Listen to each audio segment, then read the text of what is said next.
नमस्कार दोस्तों, welcome to regional IAS. देखिए, हम political science and international relations discuss कर रहे हैं। उसमें आज हम जो डिस्कस करने वाले हैं वो हमारा ये बेसिक लेक्चर होगा अरिस्टोटल के बारे में, अरस्तु के बारे में। इस वीडियो के बाद हम इसके आने वाले वीडियोस में हम इनकी थ्योरीज डिस्कस करेंगे बारी बारी से। ये इंट्रोडक्टरी पार्ट है जिसमें आपको अरिस्टोटल के बारे में समझने में जो है समझ पाएंगे कि ये किस टाइप के व्यक्ति थे और प्लेटो से किस तरह डिफरेंट थे और इनकी थिंकिंग कैसी थी, उन सारी चीज़ों पर। तो ये बेस होगा आगे आने वाली थ्योरीज के लिए।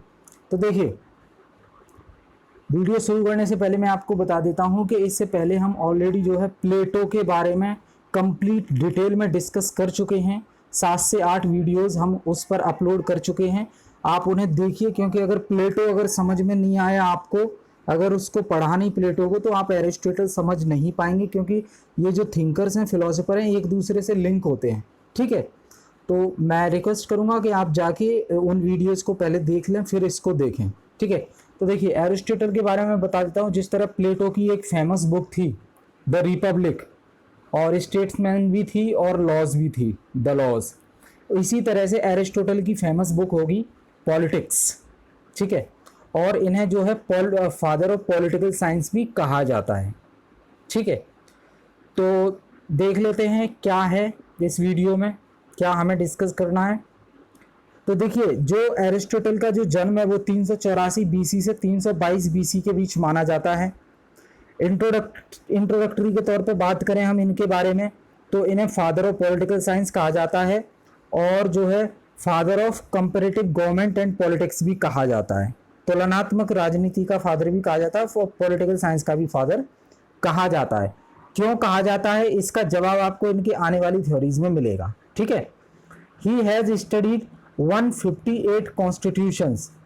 इन्होंने जो है 158 देशों के कॉन्स्टिट्यूशन को स्टडी किया।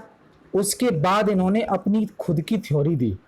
ठीक है, और इन नॉर्मल सी बात है, इनके गुरु थे प्लेटो, तो ये प्लेटो से काफ़ी प्रभावित थे, और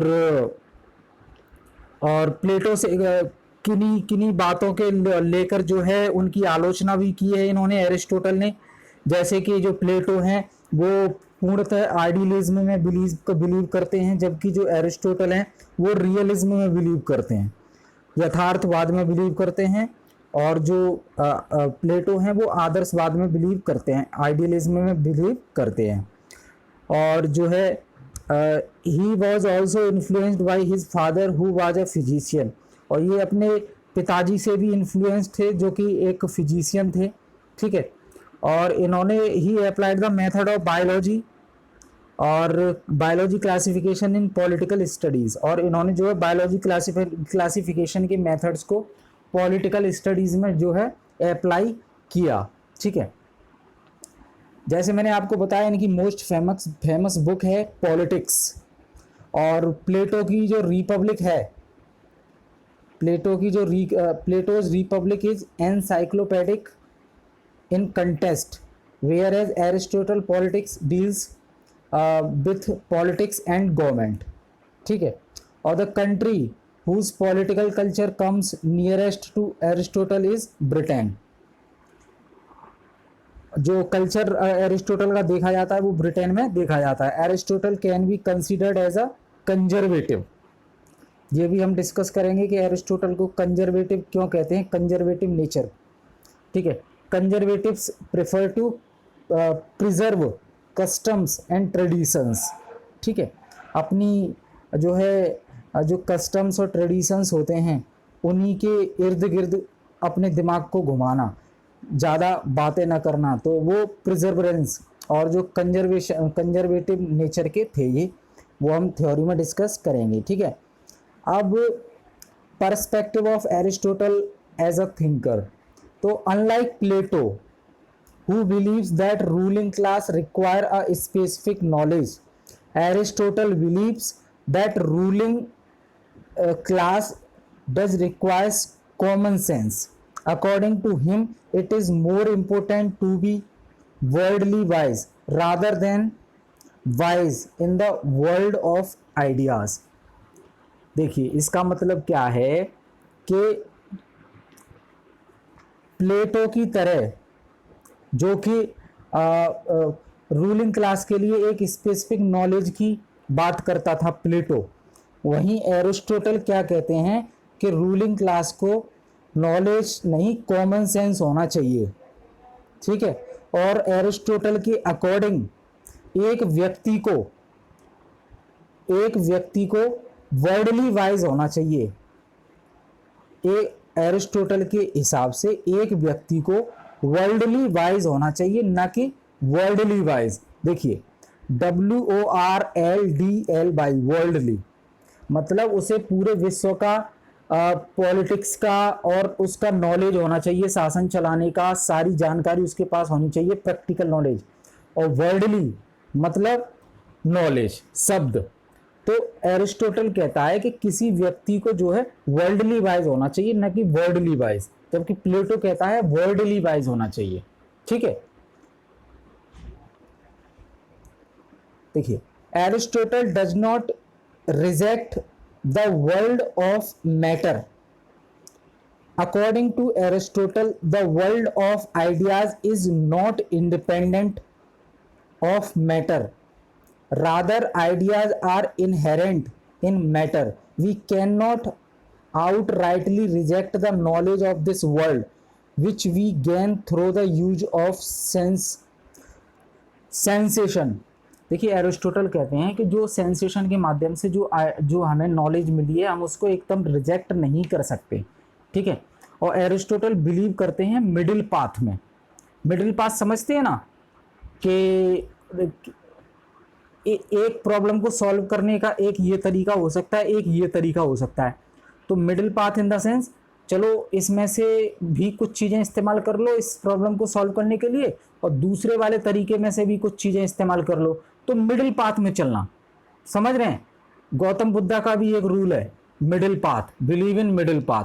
तो एरिस्टोटल भी जो है मिडिल पाथ में बिलीव करते हैं, ना कि इसके पक्ष में जाएंगे ना किसी दूसरे के में, अपना मिडिल पाथ चूज करेंगे। ठीक है, ये हर चीज में जो है मॉडरेशन की तलाश करते हैं, मतलब थोड़ा ये भी होना चाहिए, थोड़ा वो भी होना चाहिए, मतलब मिडिल पाथ फॉलो करते हैं। ठीक है, तो he believe in the principle of golden mean. Golden mean मतलब middle way, middle path by Gautam Buddha. ठीक है, it means the life of moderation is the best life. Middle path के बारे में बात करते हैं ये। It means the life of moderation is the best life according to Aristotle. For good life we require both knowledge as well as property but in moderation.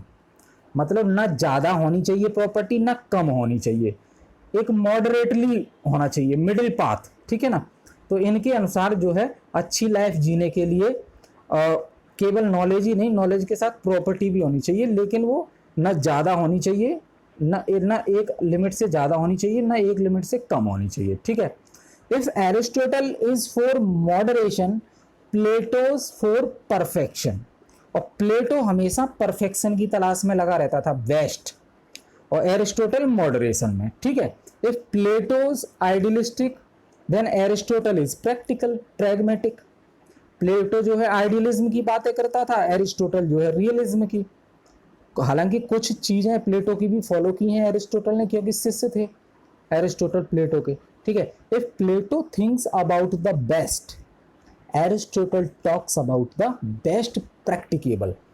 और दूसरा यहाँ कहते हैं कि अगर प्लेटो जो है बेस्ट के बारे में सोचता था, तो एरिस्टोटल यहाँ सोचते हैं कि वो बेस्ट तो हो, लेकिन वो प्रैक्टिकल भी हो, इंप्लीमेंट करने लायक हो।